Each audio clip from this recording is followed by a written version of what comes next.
if it isn't hard enough for artists already. So as we know, YouTube is a site where you can post your own vlogs, comedies, and it's even a way for artists to get famous. I mean, take a look at Soulja Boy, Sean Kingston, and even Justin Bieber. So with that being said, you would think that artists who draw traditionally or digitally, whatever, visual artists would at least get some sort of attention, right? Yeah, I mean, sure, if you were already pro, or if you were super popular on DeviantArt, but what about the rest of us? What about those of us who don't draw fan art to start with? Because we all know that original art and fan art are just seem to be in two completely different leagues.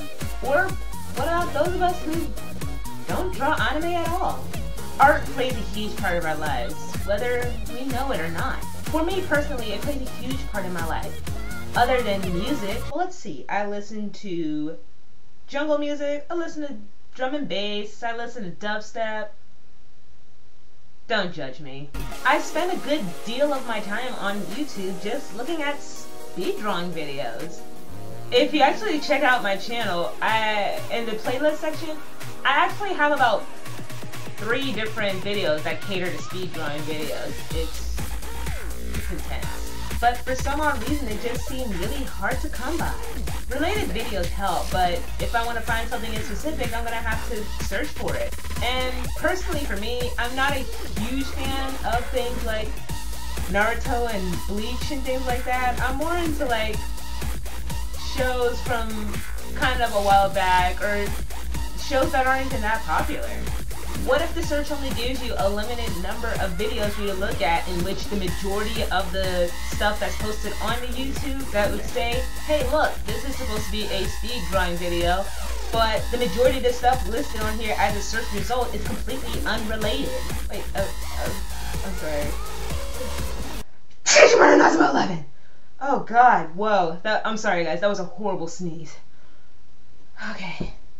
What if you wanted to be inspired by something else? I mean, I do look at other things other than just anime and manga tutorials. I do like looking at things like anatomy, with bones and things like that, with skulls. I like looking at people painting landscapes. I like graffiti, still life, things like that. I also like looking at a lot of speed drawings of people drawing celebrities. For some reason that just fascinates me. I've recently found that they have a small little section for art on YouTube, which will also be on the description below. And they have different kind of art, they have different kinds of like videos and things like that catering for artists. And what's funny is that there are a good number of people who view these things, and yet it doesn't have their own category, let alone end up on the front page. There are plenty of artists out there, including myself, who post a lot of art videos and, you know, show it off on YouTube, whatever. But how are we expected to show what we got and show it to the world when we don't have our own category? And don't even mention the how-to and style category.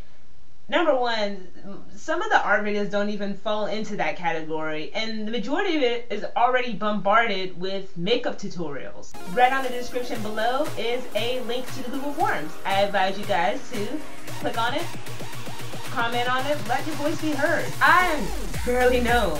For some people, they might know me as Digital Dorkster, the artist who drew a lot of Digimon fan art in the mid to late 2000s area.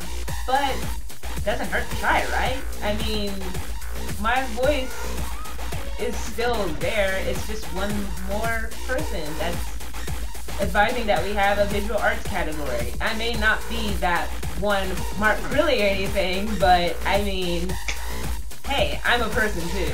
It doesn't matter if you're super popular on YouTube or if you're barely noticed at all. I mean, a voice is a voice, right? So, hey, why not? This is Donnie, and I am signing out.